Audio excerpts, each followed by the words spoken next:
Vamos lá, né? Dar sequência à nossa série em Tiago. E antes da gente entrar no texto, queria conversar uma coisinha com vocês que eu fiquei pensando essa semana. Recentemente foi lançada a camisa nova da Seleção Brasileira. Quem viu a camisa nova da Seleção Brasileira? Saiu a versão amarela, saiu a versão azul, né? E o pessoal começou a analisar a versão azul e logo encontraram Satanás na camisa.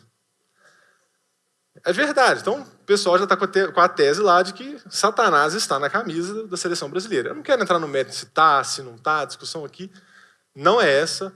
Mas eu fiquei lembrando muito, gente, eu sou um jovem que cresceu, né, num lar cristão, com uma mãe cristã, e eu sei que várias pessoas do meu convívio também cresceram em lares cristãos. Em algum momento da sua vida, eu tenho certeza que você deixou de assistir alguma coisa que você gostava, você deixou de ouvir uma música que você gostava, deixou de jogar um jogo que você queria, porque aquilo era do diabo. É verdade ou não é? Se você nem é cristão e está aqui visitando a gente, talvez você cresceu numa família cristã, cresceu com uma avó evangélica, uma avó católica, e tinha coisas que você não podia fazer, o que você fazia escondido da família, né, porque eram coisas do diabo. E tem várias coisas aqui, eu até coloquei aqui um slidezinho com algumas coisas que eu lembrei, né? O rock and roll era do diabo. O Stitch, de Satanás, Dragon Ball não podia ver porque era do demônio. Então tem várias e várias coisas.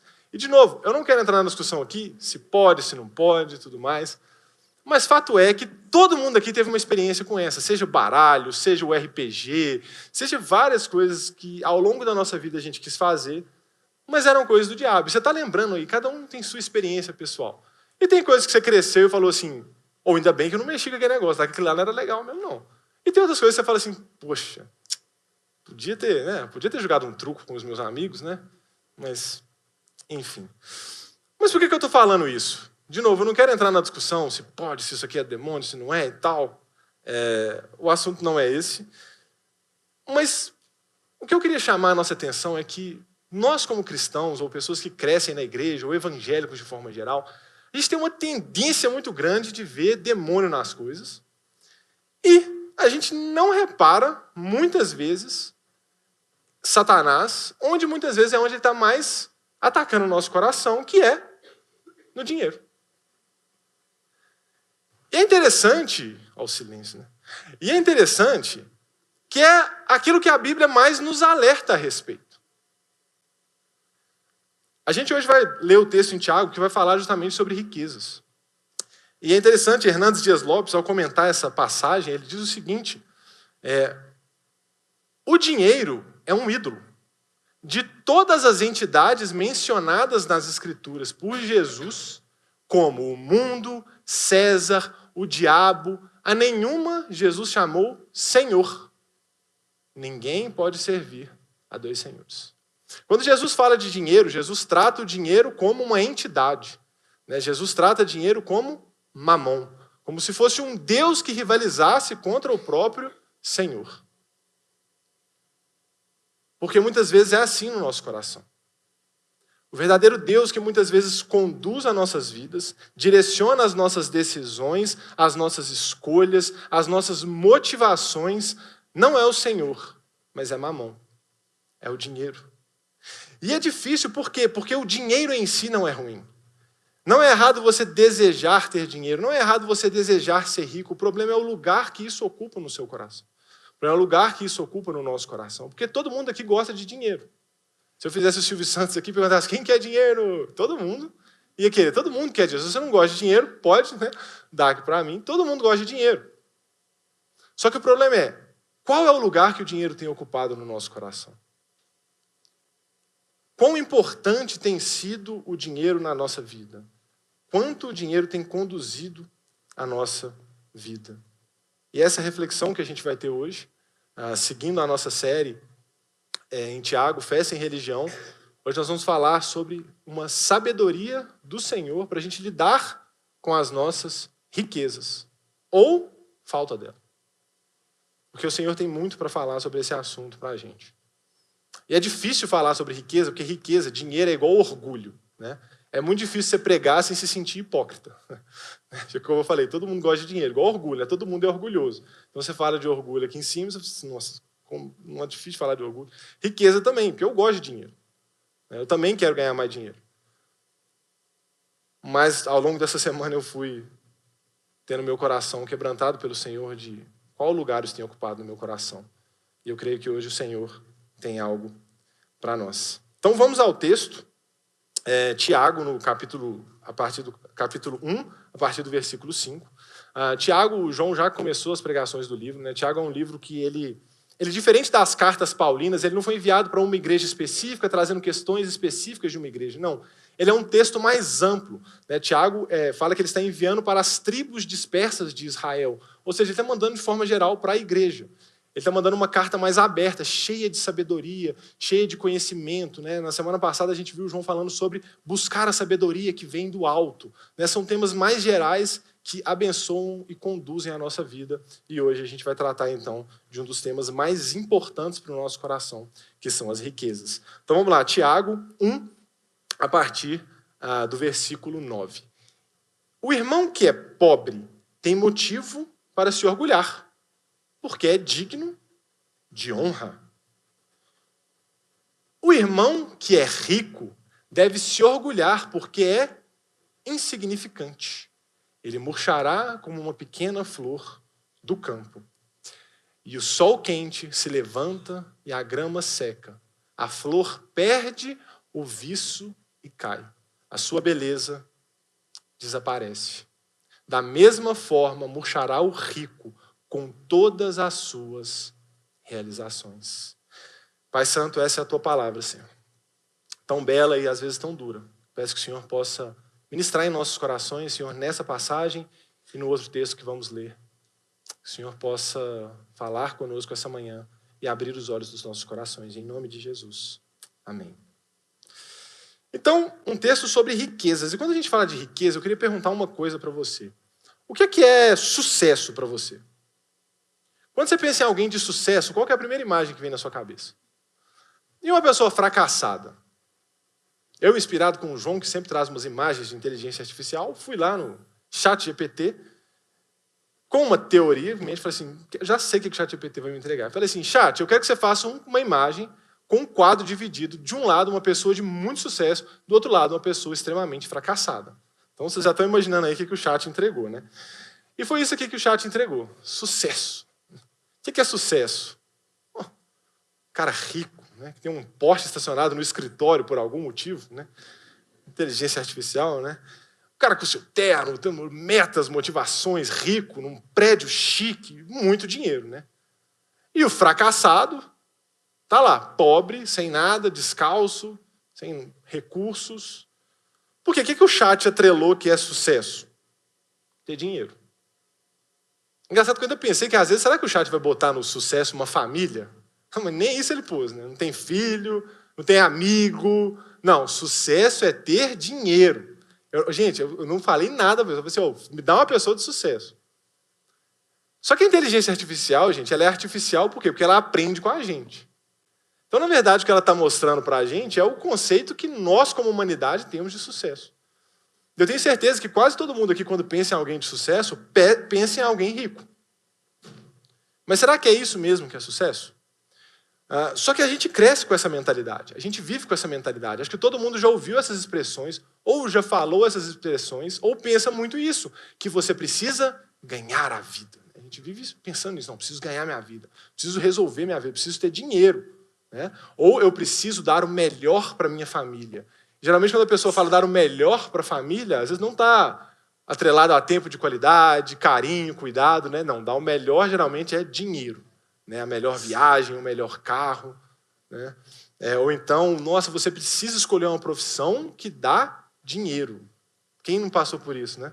Talvez a gente tenha algumas pessoas que queriam ter feito arte, né? Que queriam ter feito biblioteconomia, mas aí a família falou assim, não, porque isso não dá dinheiro. Você vai fazer medicina, você vai fazer direito, né? Eu mesmo fiz publicidade, tá vendo? Então, não fui convencido aí porque dá dinheiro, não. Fiquei na publicidade mesmo. Ou então você precisa ser bem-sucedido, e geralmente o bem-sucedido está atrelado ao dinheiro. Mas aí quando a gente vem para a lógica bíblica, a gente tem um cavalo de pau. A gente tem um mundo de cabeça para baixo, como o reino de Deus costuma fazer com a gente.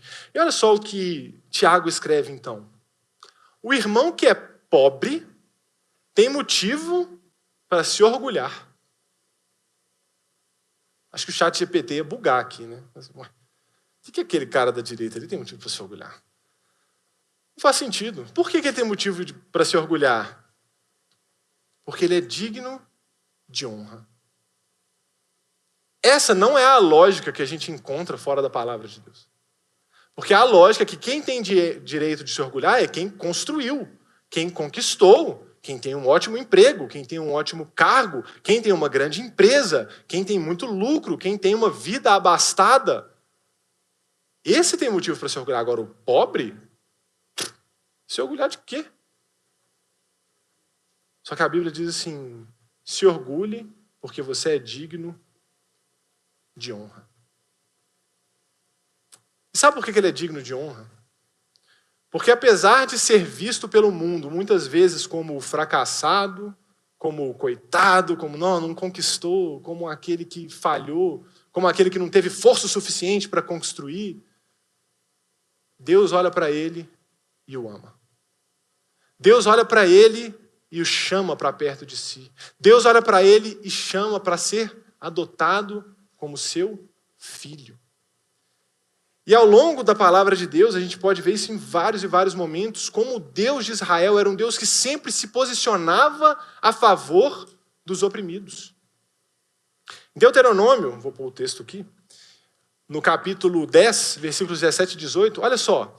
Pois o Senhor, o seu Deus, é Deus dos deuses e Senhor dos senhores.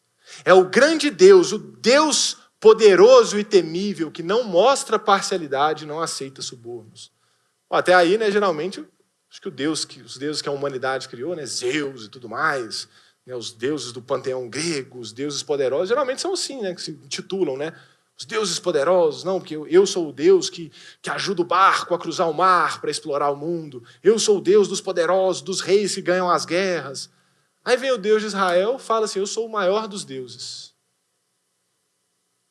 E aí ele fala, eu faço justiça aos órfãos e às viúvas.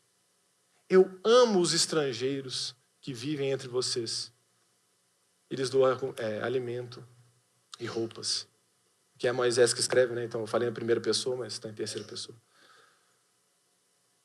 Ou seja, o Deus de Israel, o Deus criador dos céus e da terra, é o Deus que olha para o mundo e ao invés de se orgulhar dos grandes reis, dos grandes conquistadores, ele fala assim, eu tomo a causa do órfão, da viúva, dos desprezados, dos oprimidos. Eu cuido deles, eles são dignos de honra porque eu os amo. Quando Jesus se encarna, Jesus vem e cresce numa cidade chamada Nazaré. E quando Filipe encontra com o Messias e chama o seu amigo Natanael, você precisa conhecer, eu conheci o Messias. Ele é o Jesus de Nazaré. E ele fala assim, Nazaré? Alguma coisa boa pode vir de Nazaré? Aquela terra pobre?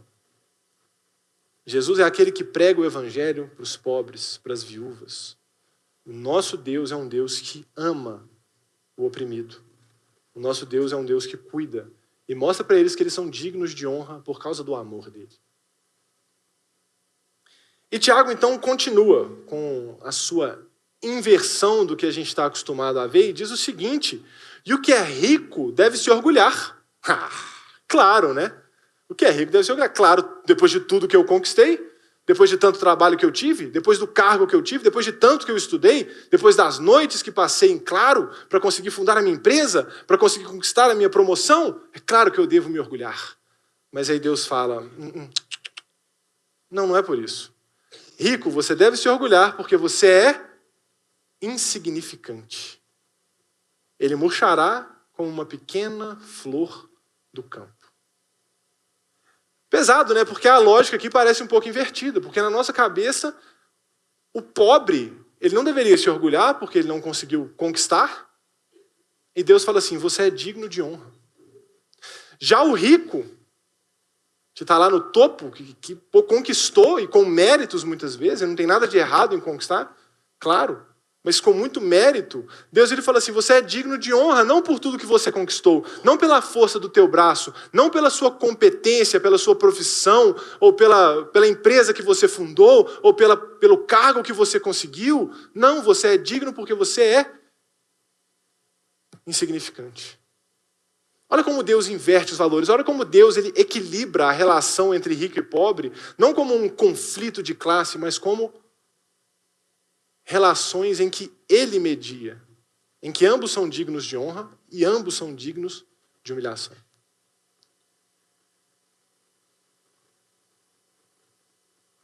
E o que é importante nisso é que nem o rico e nem o pobre devem definir o seu valor pelas suas riquezas. Nem o rico e nem o pobre devem definir o seu valor por aquilo que tem. Porque muitas vezes a tendência é que o pobre se sinta constrangido. E às vezes você pode estar aqui na igreja, a gente está numa igreja muito bem localizada na cidade, em que temos muitos membros abastados e muitos membros mais humildes também.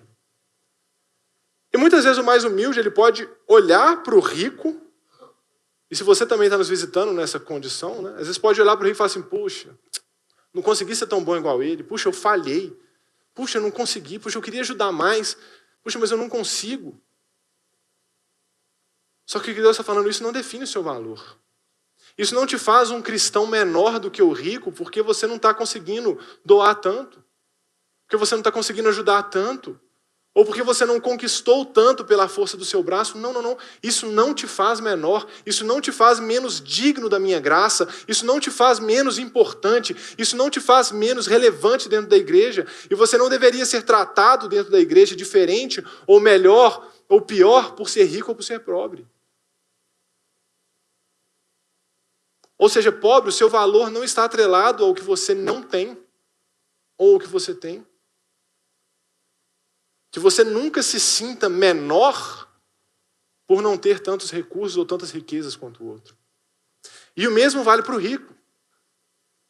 Que você nunca se sinta um cristão especial, um cristão bom demais, porque, nossa, como eu sou bom, né? Conquistei tantas coisas e posso abençoar a igreja. Abençoei tanto a obra da igreja. Nossa, abençoei tanto a Paraíba. Paguei R$499 em uma mexerica. Mas isso não te torna melhor do que o pobre, isso não te torna superior a um cristão mais especial. Não, o seu valor não está nisso. O valor do rico e do pobre ele está em um único lugar, que é na graça e na palavra do Senhor. Olha que interessante como Tiago ele vai continuar o texto. Ele diz o seguinte, o sol quente se levanta e a grama seca. A flor perde o viço e cai. E sua beleza desaparece. Da mesma forma, murchará o rico em todas as suas realizações.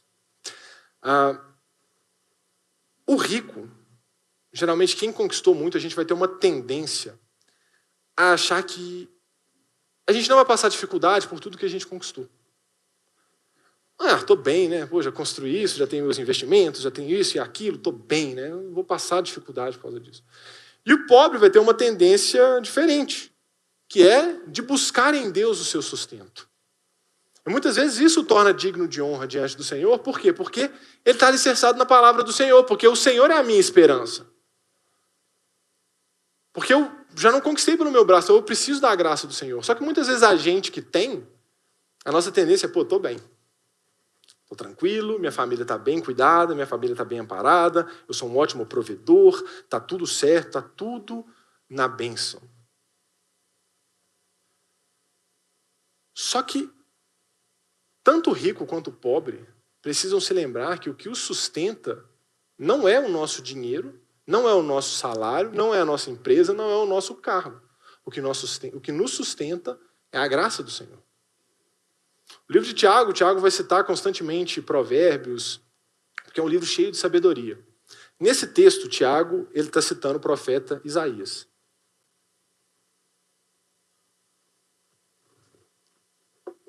E Tiago ele deixa uma coisa implícita aí.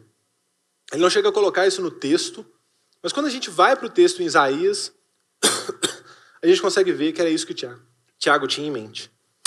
Pode desligar esse ar aqui, por favor? Está muito na cara, então... Obrigado. Olha só o que Isaías escreve. Isaías 40, talvez seja um dos meus capítulos preferidos da Bíblia, né? Quem já participou do bingo aqui da igreja, né, sabe que eu sempre oro, né? Uma passagem que está em Isaías 40, né, que é que Deus mediu os céus com a palma das suas mãos, mediu as águas dos mares com a concha das suas mãos. É uma das descrições mais belas de Deus nas Escrituras. Só que antes disso, Deus está falando sobre a condição humana. Como que o ser humano ele é como o capim. E olha só o que ele escreve. O capim seca e as flores murcham, quando o Senhor sopra sobre elas. O mesmo acontece aos seres humanos. Opa, deixa eu passar aqui de novo. Aqui. O capim seca e as flores murcham, mas a palavra do nosso Deus permanece para sempre.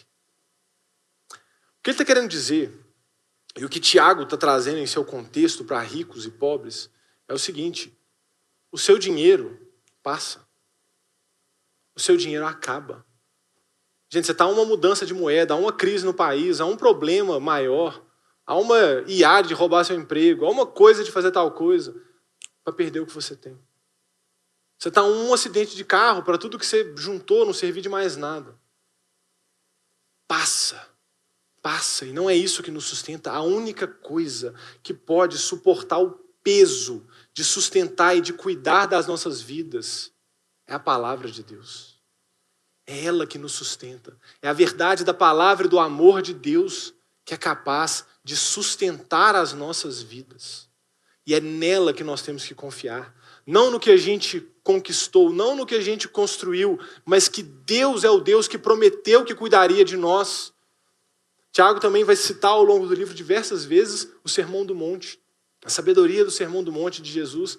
E Tiago aqui está trazendo muito esse conceito. Por quê? Porque o Senhor prometeu que cuidaria de nós. O Senhor prometeu que, quanto ao que você tem que vestir, quanto ao que você tem que comer, não se preocupe, porque eu cuido de vocês. Mas será que a nossa esperança está nisso? Que o Senhor cuida e nos sustenta? Ou está na grande profissão que eu tenho, no grande carro que eu conquistei ou na empresa que eu construí? O nosso alicerce tem que ser a palavra de Deus. Ricos e pobres, nós temos que lembrar que o nosso sustento vem das mãos de Deus, para nos trazer esperança e para nos trazer humildade. João Calvino ele falava que a gente deveria sempre orar antes das refeições. Não como um ritual padrão que a gente sempre tem que fazer, não. Mas para que a gente sempre se lembre que o que eu tenho para comer não é por causa do meu salário, não é por causa do tanto que eu batalhei, não é por causa do tanto que eu conquistei. Se eu tenho comida na mesa, é pela graça do Senhor que me sustenta. E nós, independente da nossa condição, nós precisamos nos lembrar disso, que tudo que nós temos é graça. Porque, gente, diante de Deus, nós somos todos pobres e carentes da sua graça. Independente do tanto que a gente construiu nessa terra, independente da nossa capacidade, da nossa profissão, do nosso talento, nós dependemos da graça de Deus. Nós somos pobres espiritualmente, nós somos dignos de ser condenados. Nenhum de nós merecia estar na presença de Deus. Nenhum de nós merecia ter livre acesso à presença do Criador de todas as coisas. Tudo o que nós temos é graça, é amor. E as riquezas que nós construímos, a gente não tem que ver elas só como conquistas, mas como um privilégio e uma responsabilidade que o Senhor nos dá. O próprio Calvino escreve muito sobre isso, e ele fala, né, o pessoal, os livros de história às vezes falam que ele fundou o capitalismo, que ele fala que Deus escolheu uns para ser ricos, outros para ser pobre mesmo, que você nunca vai sair disso e tal, mas não é bem assim não. Calvino fala que o rico ele tem um grande privilégio e uma grande responsabilidade. Porque, de fato, para ele, Deus escolheu sim uns para serem ricos e uns para serem pobres. E Deus dá o privilégio para o pobre, que é o que a gente já falou aqui, essa honra do pobre, esse amor de Deus pelo pobre. E para o rico ele dá um privilégio enorme, que é o privilégio de cuidar, de se esvaziar, de entregar, de abrir mão do que tem para cuidar, para puxar o outro, para levantar, para ser caridoso, para amar. E para, por meio da sua vida, revelar quem Jesus é. Porque Paulo diz em Coríntios 8, um dos textos mais belos das Escrituras, vocês conhecem a graça de nosso Senhor Jesus Cristo. Embora fosse rico, por amor a vocês, ele se fez pobre, para que por meio da nossa pobreza, para que por meio da pobreza dele, vocês se tornassem ricos. Essa é a beleza do nosso Senhor. O único que nunca precisava sofrer, o único que nunca precisava ser traído por amigos, ser humilhado, ser abandonado. Ele escolheu se esvaziar, se encarnar e sofrer naquela cruz um castigo que era nosso. Ele era rico e se fez pobre por amor a nós, para que a gente pudesse ser rico. E quem é rico tem esse privilégio de se esvaziar. Cara, eu tenho tanto, mas não é para eu ficar acumulando para mim, é para que eu possa cuidar. Que privilégio eu tenho. Que privilégio. Sabe, eu posso ajudar muito mais, eu posso cuidar da minha igreja, eu posso abençoar ministérios, eu posso abençoar o pessoal que vai para Paraíba, eu posso cuidar. João, tem alguém aqui passando necessidade, porque eu estou aqui, eu tenho para ajudar. Em Atos 2, a gente vê essa dinâmica do rico e do pobre dentro da igreja. E a gente vê como muitos ricos eles estavam abrindo mão de algumas das suas propriedades. Não, eu tenho 2 terras aqui, deixa eu vender essa aqui, porque eu vou cuidar do meu irmão, eu vou dar algo para ele, eu vou apoiá-lo. É um privilégio e uma responsabilidade. Ou seja, quando nós temos riquezas, quando nós temos condição, nós temos um privilégio, mas também uma responsabilidade de cuidar, de amar. Já diria um antigo sábio, né? Com grandes poderes vem grandes responsabilidades. Né? Quem sorriu aí é porque sabe que esse grande sábio é o tio Ben, né? O tio do Homem-Aranha. Mas é uma sabedoria tão grande, né? Que parece até bíblica, né?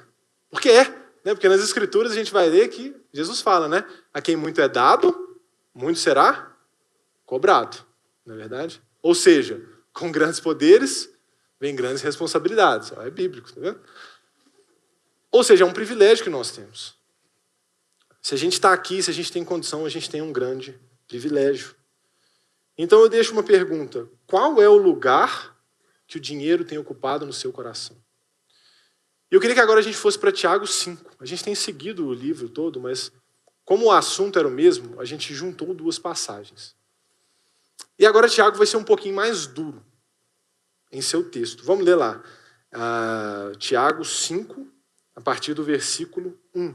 E o texto diz assim: prestem atenção vocês que são ricos, chorem e gemam de angústia por causa das desgraças que os esperam. Sua riqueza apodreceu, e as suas roupas finas são trapos comidos por traças. Seu ouro e sua prata estão corroídos. A mesma riqueza com a qual vocês contavam devorará a sua carne como fogo. Esse tesouro corroído que vocês acumularam testemunhará contra vocês nos últimos dias.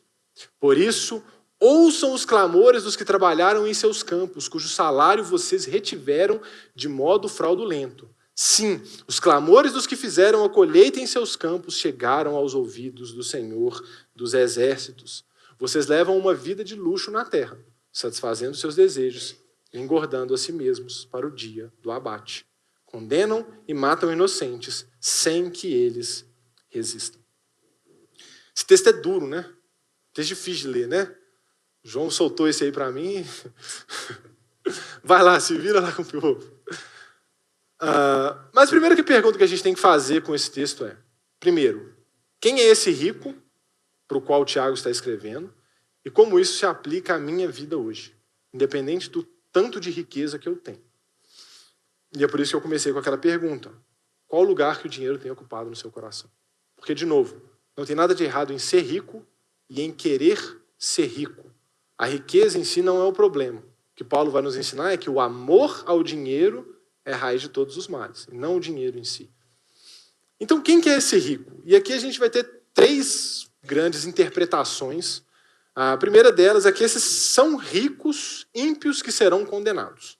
Por isso que a linguagem aqui é uma linguagem que relembra mais os profetas de condenação, né? Chorem, lamentem, como se fosse já uma sentença dada. Então, olha, ricos, vocês se lamentem porque já aconteceu isso com vocês. E, geralmente essas profecias, elas vinham, às vezes você vai ver no Antigo Testamento, Deus profetizando para Israel a condenação de outros povos. Era uma forma de gerar confiança em Israel. Não se preocupe com o que você está vendo, porque aquele povo será condenado. Então, poderia ser algo assim, ó, vocês que estão sendo oprimidos por esses ricos, não se preocupem. A sentença deles já está dada. Outra leva de estudiosos vai crer que aqui está se referindo aos saduceus. Quem eram os saduceus? Os saduceus, eles eram outro grupo. A gente escuta muito os fariseus, que tinham muitos conflitos com Jesus, que eram os mestres da lei. E a gente tem também uma casta chamada de saduceus. Esses caras, eles eram os verdadeiros poderosos de Israel. Porque eles eram os sacerdotes do templo. O templo era o centro político, econômico, religioso, tudo Israel gerava em torno do templo. E esses caras eram os que controlavam o templo. Ou seja, eles eram os mais ricos.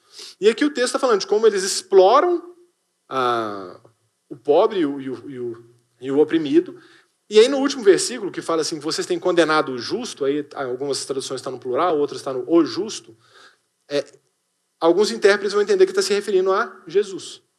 Vou falar assim, vocês que condenaram Jesus, porque quem faz o conluio para matar Jesus são os saduceus. Então, de novo, poderia ser uma sentença condenatória para gerar uma tranquilidade ao povo oprimido. Ou também é um texto forte para despertar ricos convertidos a serem chamados ao arrependimento. Ou seja, tem uma linguagem forte de condenação, mas como uma forma de despertar. E de qualquer forma, essa carta foi escrita para a igreja. Então, independente de ser um juízo ou de ser um aviso para o rico convertido, serve como um aviso para a gente. Serve como um alerta para que a gente possa olhar para as nossas vidas e se perguntar mais uma vez, qual é o lugar que o dinheiro tem ocupado no meu coração? Porque o problema não é o dinheiro. O problema é o lugar que ele ocupa no meu coração. Então, o texto vai dizer o seguinte, prestem atenção, chorem, gemam de angústia por causa da desgraça que os esperam. Ou seja, aqui uma condenação. Olha, você que tem se apoiado nas suas riquezas, você que tem toda a sua esperança no seu dinheiro, pode chorar. Porque isso não vai ser suficiente para te sustentar. Isso não é o suficiente para te salvar. Você precisa da graça do Senhor. Sua riqueza apodreceu. Suas roupas finas são trapos comidos por traças. E é interessante que, quando ele fala de trapos comidos por traças, ou a riqueza que apodrece, ou que enferruja, o que ele está dizendo? Você é rico, você acumulou tanto para nada, você deixou tanto o seu dinheiro guardado, acumulado, sem nenhum propósito, que a sua roupa está sendo comida por traços e o seu dinheiro está enferrujando. E muitas vezes nós somos assim. Muitas vezes a gente tem tanto sem necessidade e usa tão pouco. Esses dias eu vi vou usar um extremo, né? O Cristiano Ronaldo, que tem, sei lá, acho que 30 carros na garagem, aí foram perguntar para ele, não, eu nunca dirijo meus carros, não. Estão lá de coleção. Meu Bugatti de 150 milhões de dólares está lá porque eu coleciono carros. Né? Está lá o quê? Enferrujando, servindo para nada. E muitas vezes nós somos assim. E sem perceber. Muitas vezes eu abro meu guarda-roupa e já aconteceu comigo de ter roupa comida por traça. Olha só, fala Deus, né? Porque ficou lá no uso, né? E ao invés de mandar para Paraíba para alguém que vai usar todo dia, eu fico lá acumulando roupa, ou acumulando dinheiro, ou acumulando pertences que eu nunca vou usar. Fazendo economias que eu nunca vou usar. E é isso que o Senhor está condenando aqui. Para quê? Se isso não tem propósito, se isso não tem objetivo, se você não vai usar aquilo, para que você tem acumulado tanto? Para ter mais status, para ter mais poder? Por quê? E de novo, não tem nada de errado você ter seu investimento, você pensar no seu futuro, você querer cuidar da sua família. Não é sobre isso. Mas qual lugar que o dinheiro tem ocupado no seu coração? É para a gente sondar, para a gente olhar para a gente e pensar, poxa, será que tudo que eu tenho acumulado eu preciso? Ou será que eu posso ofertar mais? Será que eu posso me doar mais? Será que eu posso me esvaziar mais? Porque a gente nunca vai estar satisfeito. E eu lembro, no ano passado, quando o João estava pregando na nossa série, a gente sempre faz uma série anual, né, sobre finanças. E o João falou uma frase que me marcou muito. Ele falou assim, eu sei o tanto de dinheiro que você quer. Mais do que você tem hoje. Eu falei, pô, sábio, hein? Me pegou. Na hora que ele falou, eu sei o tanto que você quer, eu falei, duvido. Aí, mais que você tem. Eu falei, esperto. É um gênio. Por quê? Porque eu tenho certeza que isso aqui é o coração de todo mundo, gente. Ninguém está satisfeito com o que tem. Todo mundo quer mais. Por mais que você esteja confortável, você quer mais. Poxa, nossa, quando eu tiver isso, eu vou conseguir ter um status a mais, um carro a mais. Vou viajar para um país um pouco melhor. Não, vou fazer isso daqui, vou passar por isso daqui. Porque a gente sempre quer ter mais, a gente não se contenta. E muitas vezes esse que é o nosso problema. E a gente tem um exemplo de Atos 2. E o próprio Tiago daqui a pouco vai trazer a fé sem obras. Né? Olha, se você vê uma pessoa passando necessidade, fala assim, Deus te abençoe, vai lá que o Senhor cuide e te sustente. Fala assim, de que serve a sua fé? Se você não vai lá e compra e cobre a pessoa. Se você não vai lá e ajuda e investe nessa pessoa. Em Atos 2 a gente vê isso. Cristãos convertidos vendendo pertences para abençoar os outros. Se esvaziando, se fazendo pobre como Jesus, para que outros pudessem se tornar ricos. Então, um cuidado que nós temos que ter é o quanto de riqueza nós temos acumulado e qual o propósito nós temos acumulado. Esse é um alerta que ele está fazendo aqui para esses ricos, seja ele da casta que for. Seja ele saduceu, seja ele de uma condenação, ou seja ele um cristão convertido. Mas independente disso, a gente aplica esse texto para a gente pensando assim, como que eu tenho lidado com as minhas riquezas? E ele continua, seu ouro e sua prata estão corroídos. De novo, você juntou tanto para nada. A mesma riqueza com a qual vocês contavam devorará a sua carne como fogo. Esse tesouro corroído que vocês acumularam testemunhará contra vocês nos últimos dias. O que ele está falando? Quando Jesus veio, Jesus inaugura os últimos dias. Nós somos nova criação. Nós já estamos experimentando o reino de Deus. Ainda não em sua total plenitude, porque nós aguardamos a volta de Jesus, mas nós já experimentamos isso. Nós já experimentamos o que é ser feitos à imagem de Jesus. Nós podemos abrir mão de nós, amar ao próximo, amar as pessoas, abrir mão às vezes das nossas riquezas, pelo que Jesus fez por nós, porque nós temos Ele como exemplo. E os últimos dias, então, desde o momento em que Jesus ressuscitou, a gente está vivendo os últimos dias. E a gente vai ver isso ao longo da palavra, a gente vai ver. O cristão, nós sempre temos que viver com essa iminência da volta de Jesus. Nós temos sempre que viver sabendo que Jesus pode voltar. Então, muitas vezes, a forma como a gente lida com a riqueza, e de, nossa, eu preciso cuidar aqui das minhas 50 próximas gerações e tudo mais. Estou falando de novo que você não tem que preocupar com o futuro, não é isso. O próprio Paulo vai falar isso para o povo, para de trabalhar, né? Não, gente, não é para parar de trabalhar, não. Porque eu estou falando assim, a gente tem que trabalhar, mas a gente tem que trabalhar alerta. Porque às vezes é melhor eu cuidar de alguém agora do que ficar só preocupado comigo, em acumular, em reter, quando o Senhor quer abençoar o outro. Então ele fala que essas riquezas vão testemunhar contra você nos últimos dias. Jesus ele traz 3 parábolas falando sobre isso, a parábola dos talentos, a parábola das virgens, a parábola dos servos. Porque eles viviam como se o Senhor nunca fosse voltar. O problema das virgens não era só elas estarem sem o óleo, é que elas não estavam esperando a volta do Senhor. O problema do cara dos talentos não é só que ele não multiplicou o talento, mas que ele não estava esperando a volta do Senhor dele. E quando ele volta é uma surpresa. Opa! Senhor, nossa, eu sei que você não... Não. E Jesus ele traz essas parábolas logo depois do seu sermão profético. Ele fala, ninguém sabe a hora, mas vivam nessa iminência, o Senhor pode voltar.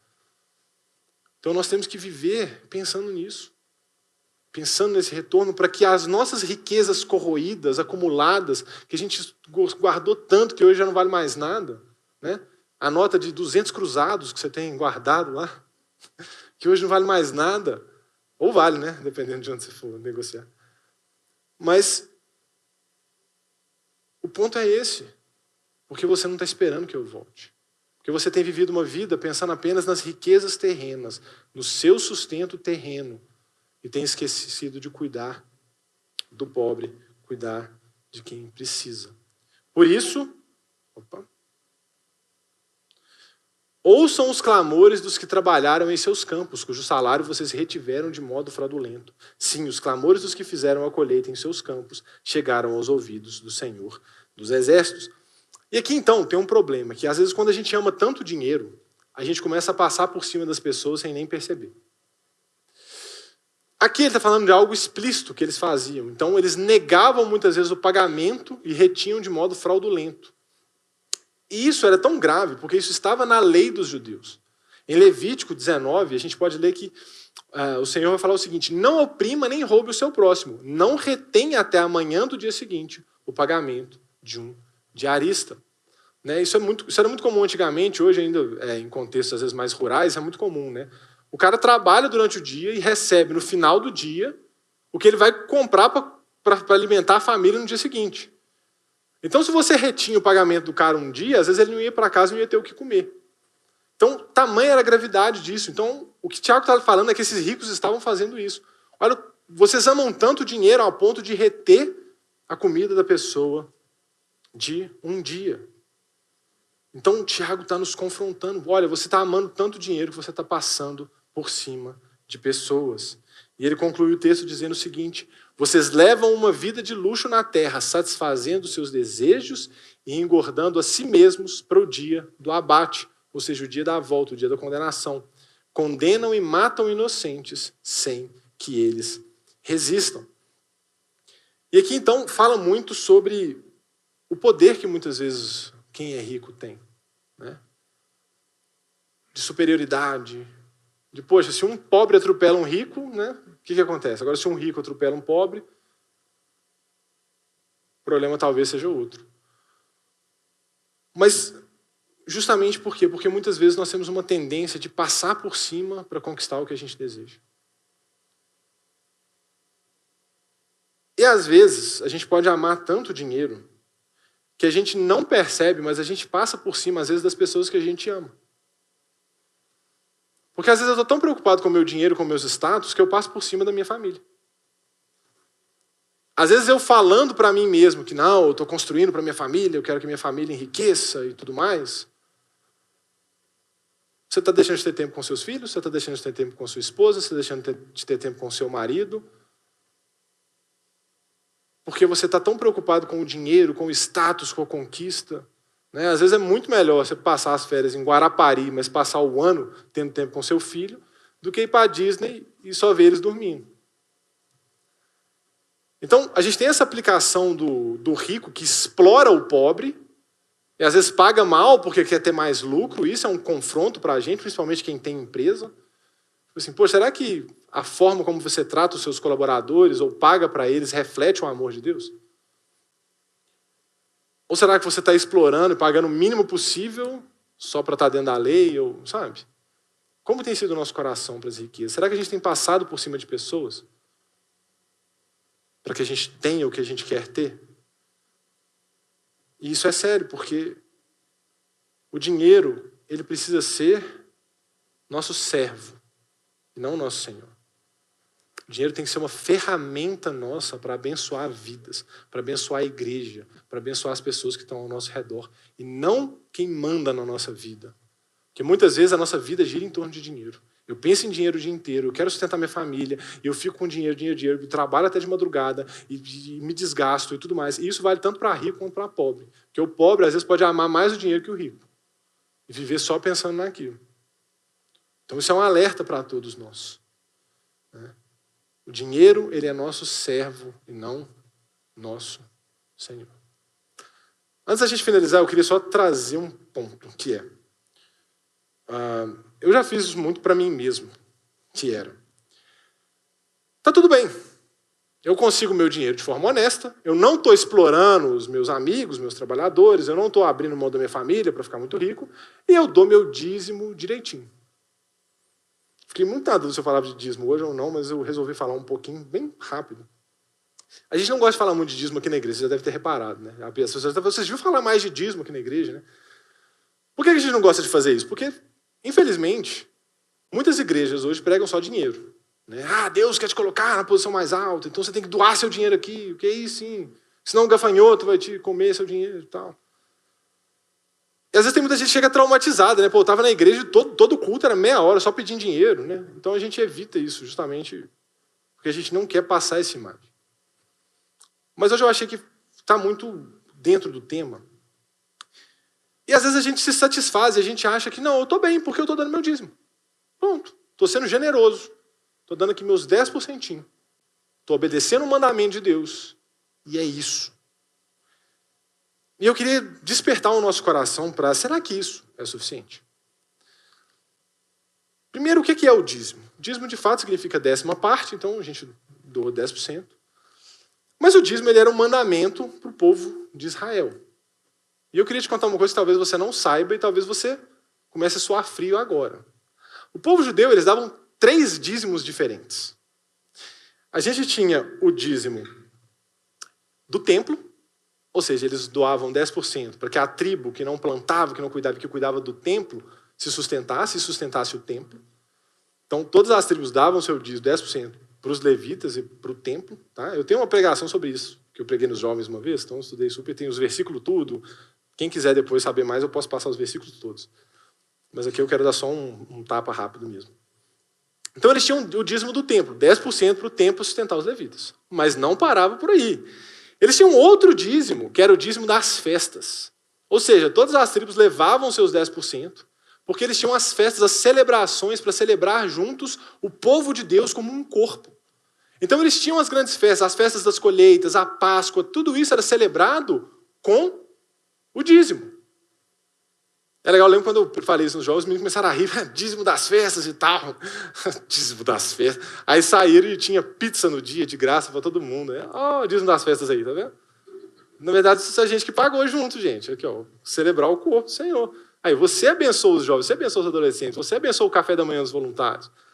Então, é uma bênção, a gente junta o dízimo para celebrar a alegria de sermos o povo de Deus. E tem um terceiro dízimo, que é o dízimo da caridade. Que o povo levava 10% para cuidar do pobre, da viúva e do estrangeiro. Olha como a lei de Deus se preocupava com o oprimido. Ou seja, são 3 dízimos diferentes. O terceiro dízimo, o dízimo da caridade, ele era dado a cada 3 anos. Então, se você quer obedecer o dízimo mesmo, você tem que doar 23,33333% do seu rendimento. Se quiser, aí já está falando frio, misericórdia. Ai, para que você falou isso? Agora eu vou terminar. Gente, quem quiser dizimar, vou brincar. Mas eu tenho a boa notícia também, gente. Dízimo não é para os dias de hoje. Tá? O mandamento do dízimo ele só está no Antigo Testamento. Era para o povo judeu. O dízimo não era sobre dinheiro. O dízimo era sobre colheita, sobre sustento, sobre o que eles tinham. É diferente. Ou seja, o dízimo, então, não é um mandamento para nós hoje. Mas, assim como a gente não guarda o sábado, o princípio do dízimo permanece. Qual que era o princípio do dízimo? Primeiro, glorificava a Deus. Quando você dizima, quando você dá parte do seu dinheiro para Deus, para a igreja, para a caridade, você está falando para Deus assim, Deus, eu confio que isso aqui é uma forma que o Senhor me abençoou. O meu dinheiro é meu servo. O meu dinheiro é instrumento do Senhor. O meu dinheiro faz parte da sua missão. Então eu vou investir na igreja, vou investir no ministério, vou abençoar pessoas, vou abençoar vidas. Isso é uma forma de você agradecer a Deus e confiar em Deus, que é Ele que te sustenta, independente de você abrir mão de parte das suas riquezas. O dízimo também ele sustentava o templo. Ou seja, ele cuidava do templo de Deus. O templo precisava ser sustentado e o próprio povo de Deus levava suas colheitas, levava o que eles tinham, levavam o seu dinheiro para que o templo se sustentasse. E hoje esse princípio está aqui de pé. Se a gente conseguiu sair do hotel e vir para um lugar tão grande e maravilhoso como a gente está hoje, é porque grande parte de vocês abençoou essa igreja. É porque muitos aqui abriram mão muitas vezes. Gente, é legal quando a gente vê o rico altruísta é lindo demais, gente. Tinha gente que assim, ô João, tem um material aqui, leva lá para sua igreja, que tudo não vai fazer. Não, é seu. Não, eu quero ofertar isso tanto e tudo mais e tal. E não é sobre quantidade, é sobre coração. Porque tinha gente que às vezes fazia o pix de R$10 e os R$10 ia fazer falta. Mas a pessoa fala, não, eu quero fazer algo para o Senhor, eu quero fazer algo para a obra. Sustentava os levitas e os sacerdotes. Né? Muitas pessoas estão aqui trabalhando na igreja todos os dias da semana, porque precisa disso. E a igreja só tem condição de assalariar essas pessoas porque a gente sustenta a igreja. Então, o dízimo ele segue esse princípio. Ele cuidava dos vulneráveis. No mínimo, 10% de tudo que entra na nossa igreja vai para a missão. Vai para ministérios, a gente doa, a gente investe. Porque a gente quer cuidar de pessoas. A gente sabe que o nosso dinheiro não é nosso Senhor, ele é nosso servo. A igreja pode fechar no vermelho, mas a gente vai investir na vida das pessoas. A gente vai investir, a gente vai cuidar das pessoas. E o dízimo, ele celebra o corpo de Deus. Então, as festas eram tudo para a gente celebrar um povo de Deus. E outra coisa, às vezes a gente trata o dízimo como um peso, né? Então, às vezes, poxa, ou eu dizimo ou eu como. Gente, vai comer, gente. A igreja não está aqui para roubar seu dinheiro, não. A igreja está aqui para cuidar de você.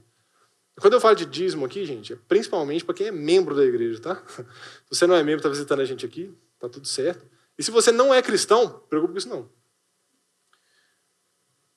Mas o ponto é justamente isso. Tem um princípio aqui que a gente tem que trazer para o nosso coração. Tem um princípio do dízimo que tem que estar no nosso coração, de sustento, de cuidar, de ser grato a Deus, de cuidar de quem precisa, de cuidar do necessitado. E às vezes o melhor lugar para trazer é para a igreja justamente por isso, porque da igreja a gente conhece mais as necessidades de cada um. O João tem mais acesso, as pessoas que estão passando dificuldade procuram às vezes o João. E às vezes tem gente, se você estiver passando necessidade, não precisa ficar com medo não, vem. Lembrando que pobre é diferente de preguiçoso. A igreja não está aqui para sustentar, para você ficar à toa o dia inteiro. Claro que não. Mas a igreja quer cuidar de quem está lutando e às vezes está passando por uma situação difícil. E a igreja ela consegue. Por isso que as pessoas levavam os dízimos para os apóstolos. Né? No Novo Testamento, os dízimos não, as ofertas para os apóstolos. Ou seja, o princípio permanece. Porque no Novo Testamento, gente, não é sobre dízimo, é sobre generosidade radical. É sobre a gente ser generoso. Eu lembro uma vez o Juninho pregou e também foi uma fala que me marcou muito. Ele falou assim, se o seu dízimo não faz nenhuma diferença na sua vida, você está roubando Deus. Você devia estar doando mais. Eu lembro um episódio que teve uma vez que a sogra do meu irmão teve um acidente e aí ela precisou de dinheiro para consertar a van dela. E eu lembro que eu doei uma quantia alta. Né? Aí meu irmão falou, nossa, muito obrigado pelas quantias que você deu. Pô, véio, foi um dos que mais doou e tal, tudo mais. Eu, cabuloso, né? Sou generoso demais. Só que depois eu parei e pensei assim, gente, na época eu estava com dinheiro para pagar a van inteira. Por que eu só dei aquilo? Depois eu fiquei assim, não é que eu dei pouco, mas eu podia ter dado mais.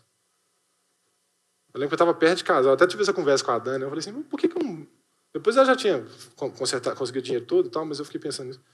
Por que eu não doei tudo? Será que era mais importante um dia a mais de lua de mel? Pô, eu vou passar 10 dias e não 9, né? Ou será que era melhor eu ter ajudado ela a consertar o carro, que era o sustento dela? E às vezes a gente nem repara isso, porque eu estava me sentindo super generoso. Nossa, fui generoso demais, hein? Só que eu tinha e não me fez falta nenhuma. Será que eu fui generoso? Será que eu realmente fui generoso? Ou eu bati ponto, né? Às vezes o nosso dízimo é assim. Bati meu ponto, 10%. Sou generoso demais. Não é quando a gente ganha bem, né? Olha o meu dízimo. 3-0, 4-0, 5-0 no meu dízimo. Abençoei demais a igreja, o pobre e tudo mais. Mas será que isso é uma generosidade radical? Para a gente concluir, naquele texto que eu li mais cedo, em que fala que Jesus se fez pobre para com a gente, para que a gente fosse rico, é um contexto em que Paulo está arrecadando dinheiro para Jerusalém, que a igreja de Jerusalém estava passando por necessidade. E olha como Paulo fala com a igreja. Ele diz o seguinte, visto que vocês, coríntios, vocês se destacam em tantos aspectos, na fé, nos discursos eloquentes, no conhecimento, no entusiasmo e no amor que receberam de nós, queríamos que também se destacassem no generoso ato de contribuir. Né? Já que vocês são tão crentes, vocês são tão bons, se destaquem nisso também, porque isso é muito importante. E olha como que Paulo conclui. Não estou ordenando que o façam, mas sim testando a sinceridade do seu amor, ao compará-lo com a dedicação de outros. Paulo dá uma constrangida forte ali nos irmãos. Né? Eu não vou nem mandar, não falo assim, dá o dízimo. Eu estou falando o seguinte. Dá o dízimo, desculpa, gente. Eu não estou falando dar a oferta para o povo de Jerusalém, não. Estou falando o seguinte. Não preciso fazer isso. Porque a oferta de vocês vai mostrar a sinceridade do seu amor para com Deus e para com o próximo. E muitas vezes a forma como a gente lida com o nosso dinheiro, e que eu não estou falando de dízimo, não, para você abençoar para a nossa igreja, que não, gente, não é isso aqui. Não tem nada a ver com isso. A forma como a gente lida com o nosso dinheiro vai mostrar a sinceridade do nosso amor por Jesus e pelo próximo. E de novo, eu pergunto, Qual o lugar que o dinheiro tem ocupado no seu coração?